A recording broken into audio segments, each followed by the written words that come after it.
Welcome to some very famous people you've never really heard of. Bite-sized biographies of the famous, the infamous, and the quirky in less than an hour.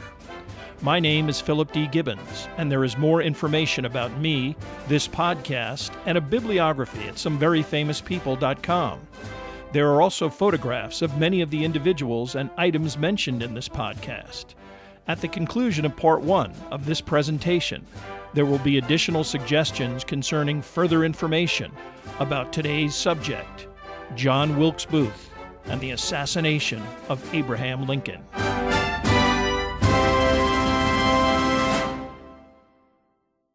Now let's get started. April 14th, 1865 began as one of the happier days of Abraham Lincoln's life. He had breakfast with his wife Mary and listened as his son Robert, present at the surrender of Robert E. Lee, described this momentous event. A mid-morning cabinet meeting, also attended by Ulysses S. Grant, was free of the usual crisis management and dire bulletins that frequently befell the government before and during the Civil War. Lincoln spent the afternoon looking forward to one of his favorite pastimes, taking in a play that night at Ford's Theater, and an opportunity to begin the process of improving his marriage, a union that had also suffered under the stressful demands of governance and sacrifice. At approximately 8 p.m., at the Executive Mansion, he entered the carriage that would take him and his wife to the evening's entertainment. Lincoln did not arrive until the play, Our American Cousin, had begun, but his sudden appearance in the presidential box to the right of the stage along the theater's second balcony caused an immediate reaction. The buzz prompted the actors to stop the performance, and the orchestra burst into "Hail to the Chief," acknowledged by the president's modest bow and several curtsies from Mrs. Lincoln. Although newspapers and even the theater's proprietors believed that Lincoln would be joined by U.S. Grant, in fact, the general declined the invitation and left town that afternoon.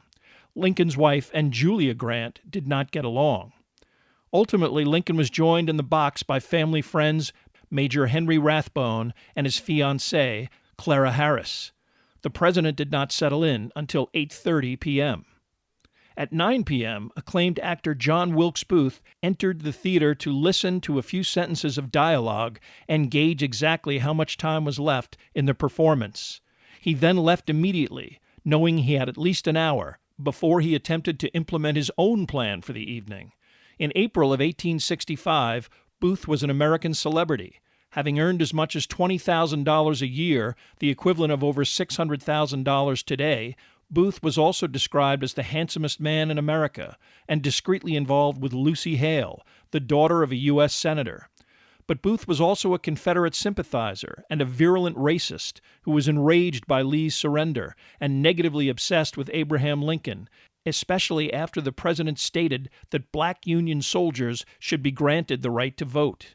With the Southern cause all but lost, Booth decided that he would intervene personally and launch a coordinated conspiracy to cripple the federal government and stop what he considered to be an unacceptable transformation of the conquered Confederacy. As the clock ticked and the play continued, Booth put the final touches on this intervention, confident that he and the other members of this effort would radically alter the trajectory of post-Civil War America.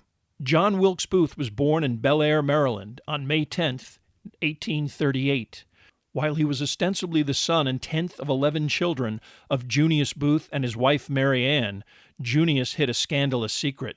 When he emigrated from England with Mary Ann in 1821, he also deserted his first wife, Adelaide, and a son. Although Junius, already a successful actor, initially claimed to be touring the U.S. temporarily and promised to send financial support regularly, this arrangement would eventually break down after many years, prompting Adelaide to come to Maryland and confront her husband directly. It would be several years before Junius obtained a divorce and legally wed Booth's biological mother. This type of scandal was in line with the erratic behavior of Booth's father. Professionally, one of the leading Shakespearean actors of the 1820s and 30s, Junius Booth was also a volatile alcoholic who violently attacked his fellow thespians, attempted suicide several times, and even sent a threatening letter to Andrew Jackson that the actor subsequently maintained was a prank. Luckily, his prominence and friendship with the president helped him to avoid legal repercussions. Junius Booth provided his family a rural log cabin home near Bel Air, as well as a residence in central Baltimore. Eventually, he constructed a more ornate residence near the log cabin, which was called Tudor Hall. It was probably fortunate that John Wilkes was sent to a boarding school as a teenager, a development that afforded him distance from his father's glum and occasionally violent personality.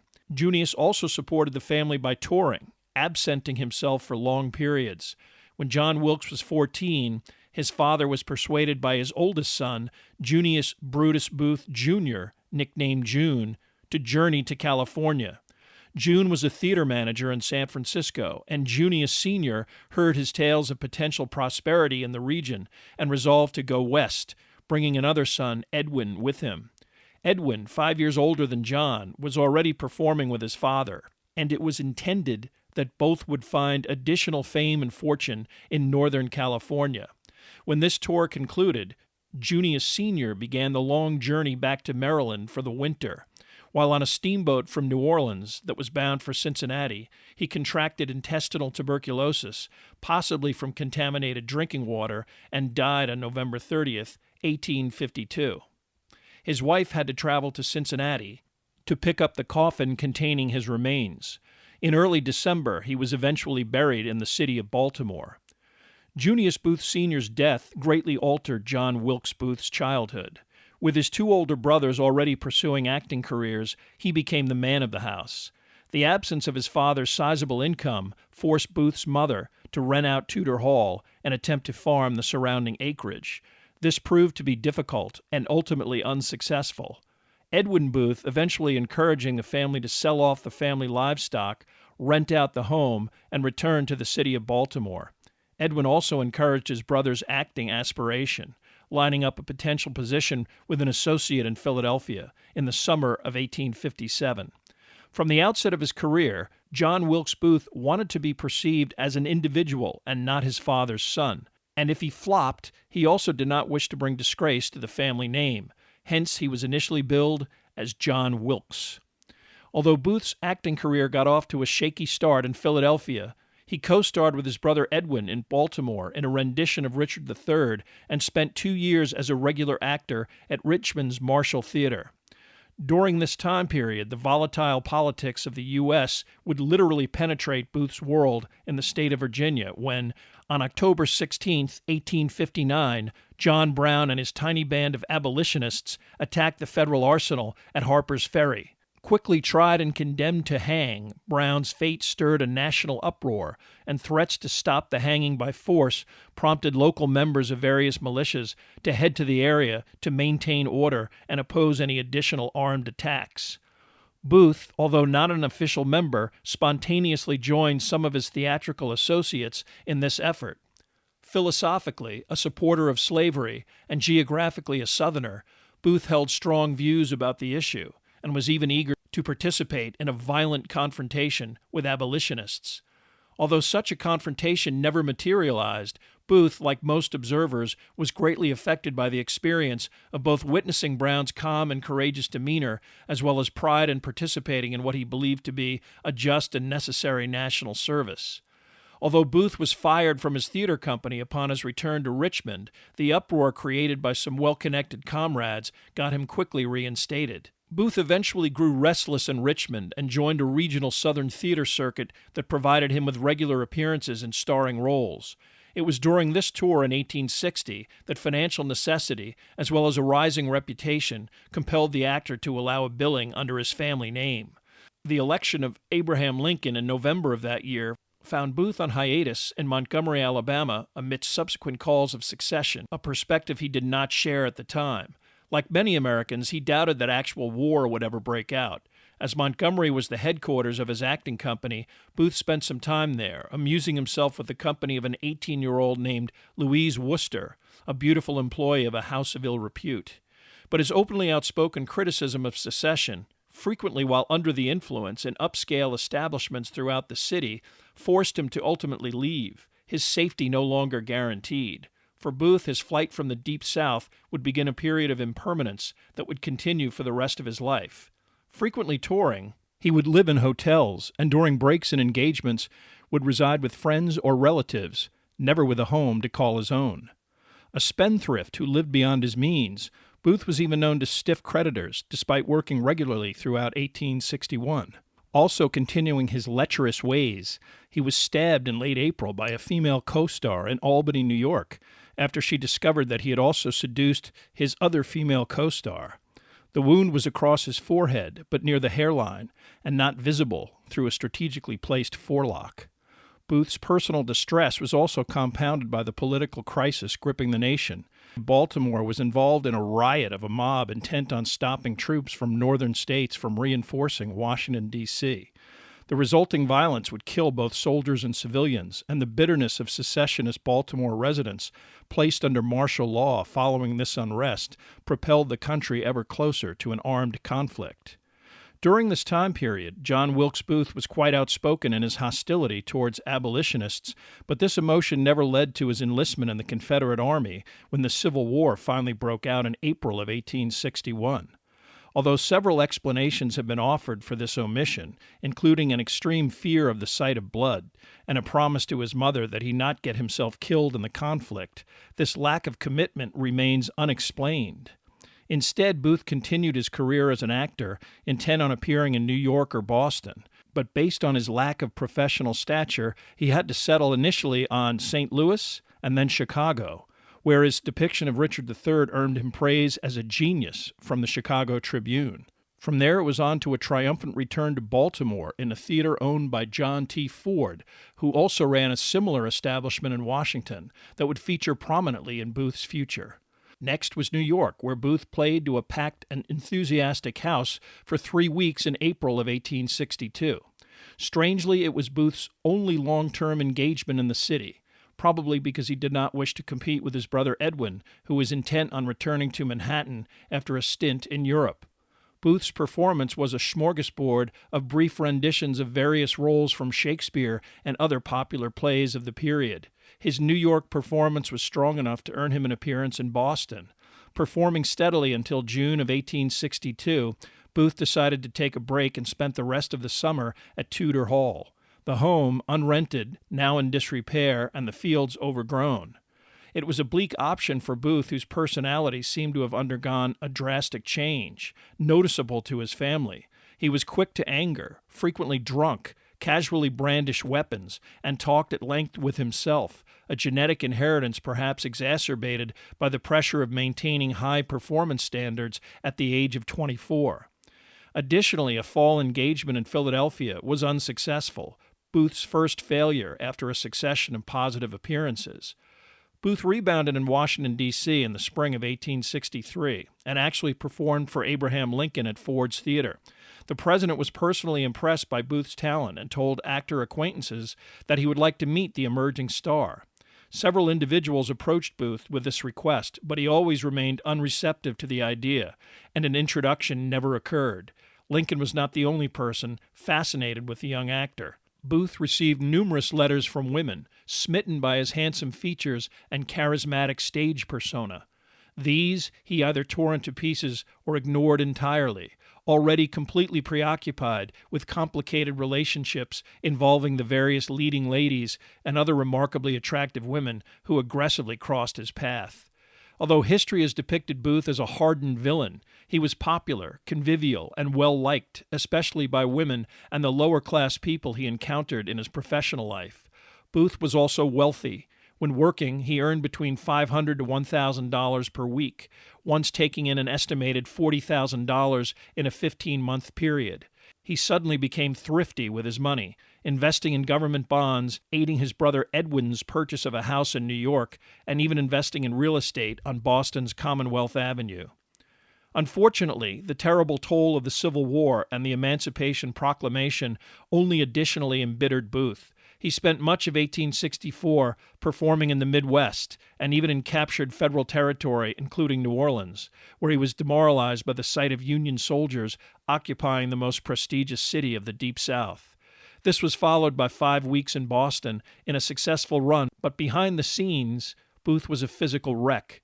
experiencing extreme weather in Missouri during the previous winter and a breakneck schedule of travel and performing, compounded by smoking and heavy drinking, left Booth with chronic bronchitis and possibly permanent damage to his voice. Following his Boston performances, Booth then refused any additional work, appearing on November 25, 1864 in New York with his two brothers in Shakespeare's Julius Caesar. Booth promised to participate in this benefit, celebrating 300 years of the author's birth, proceeds to be donated to construct a statue of the Bard in Central Park, which still stands.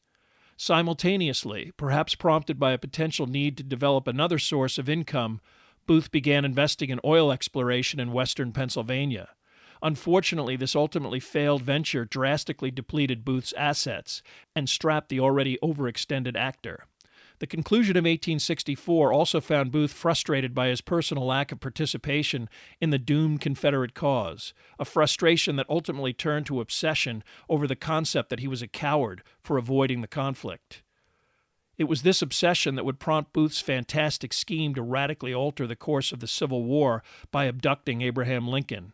With his acting career on hold or permanently abandoned, as early as August of 1864, Booth began discussing such a plan with Baltimore acquaintances Samuel Arnold and Michael O'Laughlin. This coincided with a savage argument that Booth had with his brother Edwin, an abolitionist and Union sympathizer, which prompted John Wilkes to officially give away his oil properties by deed, underlining his desire to rid himself of all things Yankee.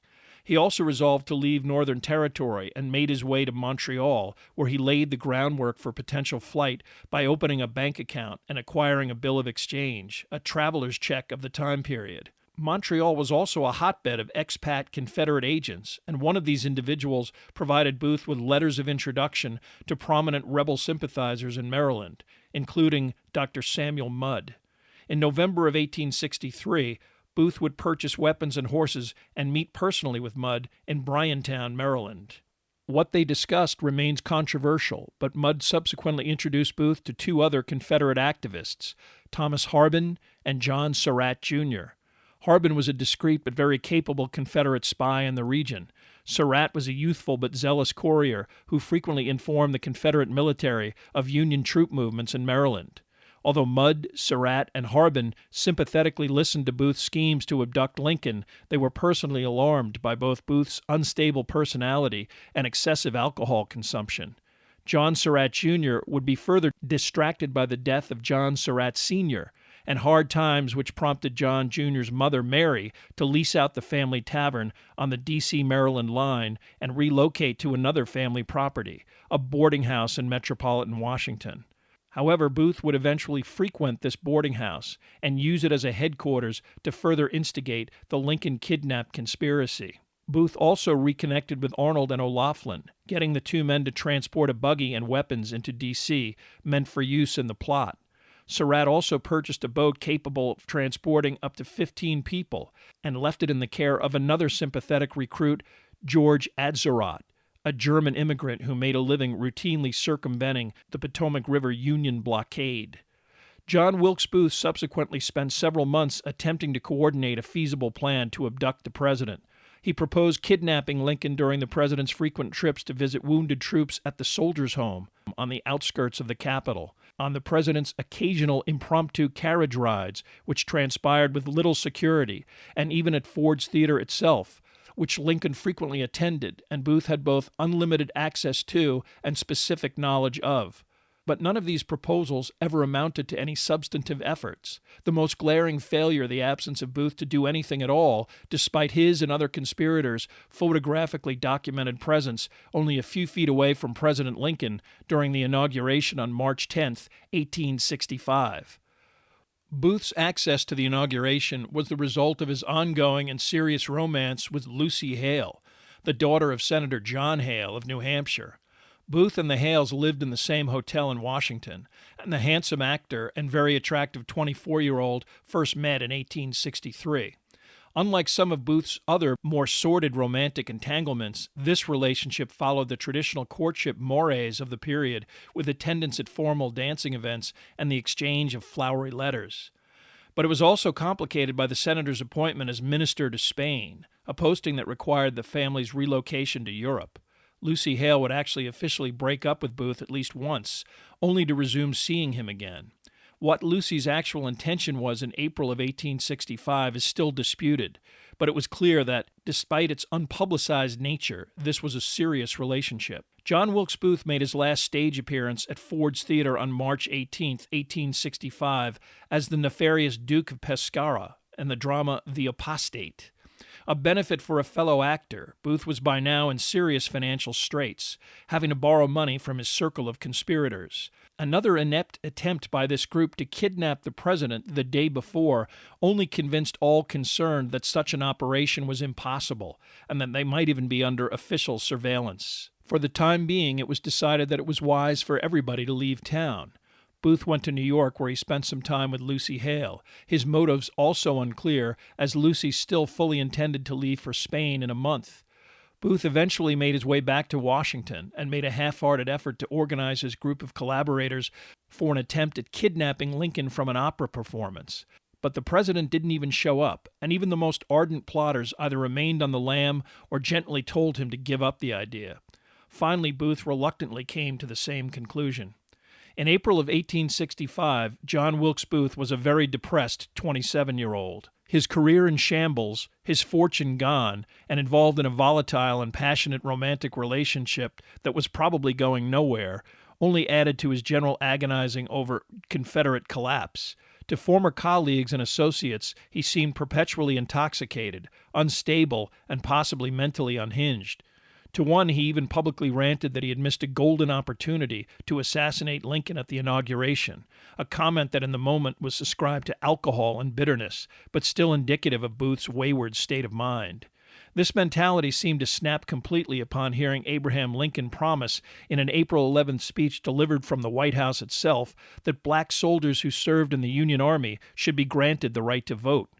Booth personally attended the speech with two other zealots formerly associated with his kidnap conspiracy. Lewis Powell, a tall, physically formidable former Mosby's Ranger and POW fugitive, and David Herold, a 22-year-old unemployed pharmacist in the thrall of Booth's celebrity, introduced to the actor by John Surratt, Jr. Both were in agreement with Booth's new scheme, assassination. They spent several ineffectual days trailing the president's movements, Booth becoming even more agitated by the ongoing celebration in the Capitol marking Lee's surrender. To all who would listen, Booth fanatically proclaimed that Lee's capitulation was the act of a coward, a remark that only drew laughter or derision. It was with this mindset that a hungover John Wilkes Booth made his way to Ford's Theatre on the morning of April 14th. Begrudgingly, he had admitted to professional colleagues that economically he had no choice but to resurrect his career, and his appearance at the theater to pick up any fan mail and interact with theater management was probably an attempt to maintain ties with the theater's principals. There was, in fact, a letter, and while Booth sat on a step in front of Ford's, he heard stunning news. The president and his wife would attend the evening's performance of Our American Cousin, a play that Booth knew inside and out. Even more stunning, General Grant and his wife would also attend. Although Booth engaged in some brief repartee with owner Thomas Ford's brother Harry, he quickly left, eager to take advantage of this stunning opportunity. The exact sequence of the rest of Booth's activity on April 14th is not historically precise, but this much is clear. Booth retrieved a rented horse that he would use for transportation for the rest of the day. He dropped in at Mary Surratt's boarding house to request that she tell her tavern tenant to prepare weapons stored on the premises. Mary Surratt already intended to travel to her property in Maryland later that day. He also appeared in the lobby of the National Hotel, requested stationery, and composed a letter, a process witnessed by two clerks both familiar with him. Booth sealed the letter's envelope and left, ultimately handing it for safekeeping to an actor friend, John Matthews, he met on the street. Cryptically, he asked that Matthews get it published in the capital's most prominent newspaper, the National Intelligencer, if Booth did not retrieve it by 10 a.m. the next day. Matthews agreed, but he was also in a hurry. He would be appearing in Our American Cousin that evening.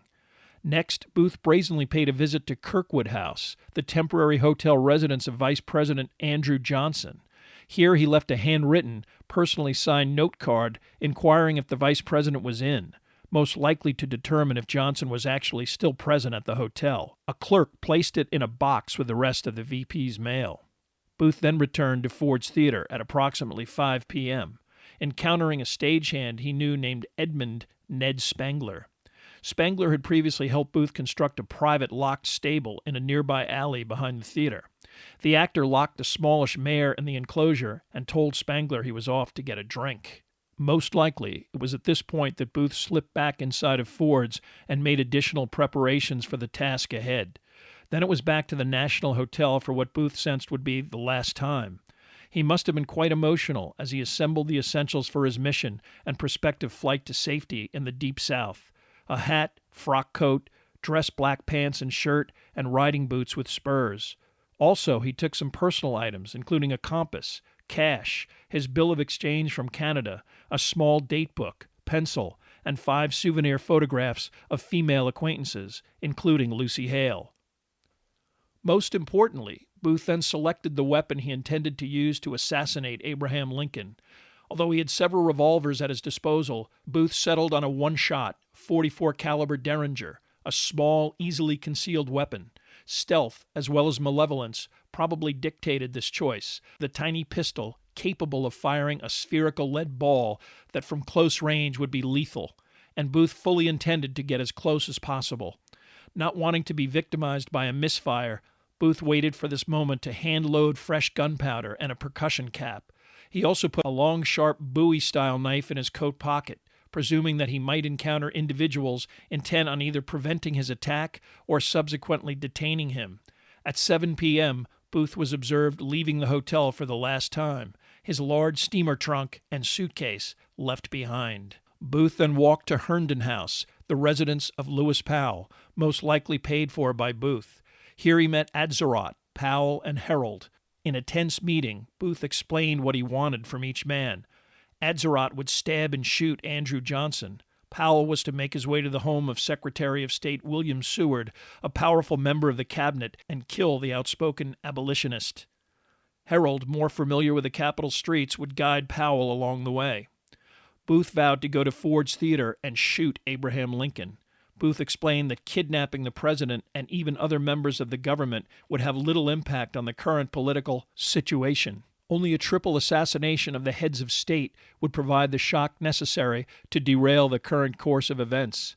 While Powell, even more fanatical than Booth, was eager to participate, Atzerodt attempted to bring the group down to earth.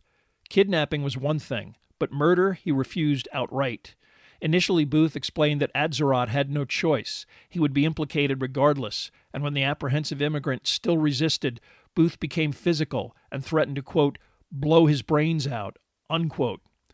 Whether it was to appease Booth or to actually carry out the plan, Atzerodt reluctantly agreed to participate. The men would all stage their attacks between 10 and 10:15 p.m. Afterwards, they would meet at a specific spot in Maryland, just beyond the Navy Yard Bridge. The conspirators scattered into the city, Booth walking back to Ford's Theater. Ducking into the lobby, he needed to hear only a few lines to know exactly how much time he had. He left and walked down a side alley to retrieve his horse, and then initially attempted to get Ned Spangler to hold it behind the stage door at the rear of the theater. But Spangler refused, busy with scenery backstage. John Burroughs, nicknamed Peanut, was summoned, and Booth consigned his horse to Spangler, obliging him to find someone to take care of it. Burroughs, a lowly vendor, begged off, but Spangler insisted. So familiar was Booth with the theater that he crossed under the stage during the performance via a trap door and subterranean passage. He emerged on 10th Street at the front of the building and headed to a saloon next door. Casual observers would assume that Booth had come to the play as a pedestrian. Only a few backstage employees knew he had a horse. Booth entered the Star Saloon at approximately 10 p.m. He ordered whiskey, and a bottle was placed in front of him, and eventually water. Quickly downing a shot, he remained alone and was not bothered by other patrons as he reflected on the task ahead. Eventually he paid for the drink and walked out of the bar and down the street to the theater. He heard the dialogue as he entered, reassured that he still had plenty of time. Booth walked up the circular stairwell to the left of the lobby and made his way along the rear aisle of the second tier of the theater. He paused briefly and leaned against the back wall. observing the area around the entrance to the presidential box and the box itself. He must have immediately noticed that the door leading to the area was virtually unguarded. Only Charles Forbes, a presidential valet and messenger, was seated by the entrance. John Parker, a policeman and part of the rotating permanent detail assigned to guard Lincoln while the president was in public, was not in the vicinity. Parker, Forbes, and the presidential carriage driver, Francis Burke, had already spent intermission at the Star Tavern. Parker was either still drinking there or somewhere else in the theater seeking a better vantage point to observe the play. Booth approached Forbes, produced a calling card, and had a brief conversation. The valet let him pass without hesitation. What Booth said to Forbes and what was printed on the card has never been documented. Nevertheless, once Booth opened the door leading to the presidential box and very quietly closed it behind him, there was nothing between him and Abraham Lincoln. To further insulate himself in the box's interior, Booth leaned down and retrieved a piece of lumber from underneath the edge of the entranceway rug. At some time in the afternoon, on one of his trips to the theater, Booth surreptitiously placed this wooden stud from a music stand under the carpet. He also had carved a notch in the wall opposite to this door so that he could wedge an impediment to anyone trying to follow him once he was inside. Without a sound, he snugly fit the beam in place so that the door would have to be broken down to gain entrance to the box. Once this task was completed, Booth looked through the closest of two doors that led to the box seating area itself. A small peephole, perhaps also installed that afternoon by Booth, allowed him to see the rocking chair directly in front of this door, a seat occupied by President Lincoln. Gripping and turning the doorknob, Booth timed his entrance perfectly, the entire audience focused on a high point of the play. Following this access, Booth reached into the deep right pocket of his jacket, retrieved his derringer, and cocked the hammer. With his left hand, he gripped his knife. Booth also timed his action so that only one actor, Harry Hawk, was on stage. Hawk focused on delivering a line that would convulse the entire theater in prolonged laughter. The assassin was so close that he could have reached out and touched the president on the shoulder. Instead, as the audience exploded with a predictable reaction, John Wilkes Booth pulled the trigger of the derringer, positioned only inches behind Abraham Lincoln's upper body. The box was briefly illuminated by the flash of the gun's muzzle, the .44 caliber round entering the president's skull at a diagonal which began at the lower left of the head, below the ear, and traveling upward, lodging behind the right eye. Abraham Lincoln slumped forward, his chin resting on his chest as if he had fallen asleep. For a split second, the entire theater sat silently motionless and confused. Only Major Henry Rathbone moved towards the wild-eyed intruder who had invaded the box. Booth raised his knife, fully intent on stabbing Rathbone to death, but the major was able to parry the assassin's downward thrust with his arm, incurring a deep wound near the elbow. This attack bought Booth enough time to swing a leg over the railing, intent on flight out of the theater before the crowd could react. He did not hesitate to make the 11.5-foot drop from the box to the stage below. But in the frantic seconds before Booth could vault to safety, his spur caught up in the box bunting and the large portrait of George Washington adorning the area as Major Rathbone grabbed at his coat, forcing the assassin to land awkwardly below. A bone was broken in Booth's leg, but not seriously enough to immobilize him. He moved quickly to the center of the stage, his arm raised triumphantly, stage lighting illuminating the blood-spattered knife. Harry Hawk fled in terror. The rest of the audience remained paralyzed, either too stunned or too bewildered to make a move. Booth stopped suddenly and thundered, "Sic semper tyrannis," Latin for "thus always to tyrants," but probably more relevant in this moment as the state motto of Virginia. He added, "The South is avenged," before storming towards the rear exit of the theater, slashing wildly at the one individual who inadvertently got in his way. Booth had no additional time to exult over what had already transpired. He was intent on getting to the alley as quickly as possible. If Spangler or Peanut had irresponsibly returned the assassin's horse to its stall, or even worse, tied it up, walked away, and allowed it to be stolen, Booth was as good as a dead man. But if his horse was ready to go, it was off to Maryland and freedom. He emerged through the door and saw Peanut, attracted by the noise of the pistol shot, walking towards the exit. his hand gripping Booth's horse. Booth took the reins and pushed the younger man away with the butt of his knife, but had difficulty mounting the mare, the young animal skittish from the commotion and Booth's desperation. One audience member, Major Joseph B. Stewart, did have the presence of mind to vault through the empty orchestra pit and chase after Booth, but as he emerged from the back of the theater, the assassin was able to right himself in the saddle. Although some accounts later claim that Stewart got close enough to grab at the mare's bridle, only to have Booth evade him in the nick of time, most likely the Major probably actually only saw Booth steady the animal, spur it towards the alley, and quickly gallop away. The sound of the horse's hooves striking the paving stones, the last trace of the assassin before he successfully disappeared.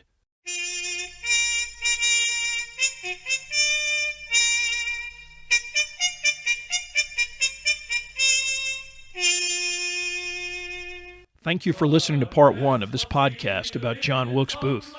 Much of the information for this podcast came from the books Manhunt by James L. Swanson and Fortune's Fool, The Life of John Wilkes Booth by Terry Alford. There are also additional photographs, bibliographical and musical information at someveryfamouspeople.com. If you have enjoyed this presentation, please like us at our Facebook page, Some Very Famous People, and follow us on Twitter at Philip D. Gibbons. Also rate us on iTunes, and, if you have the time, leave a brief review. A link is provided at the website.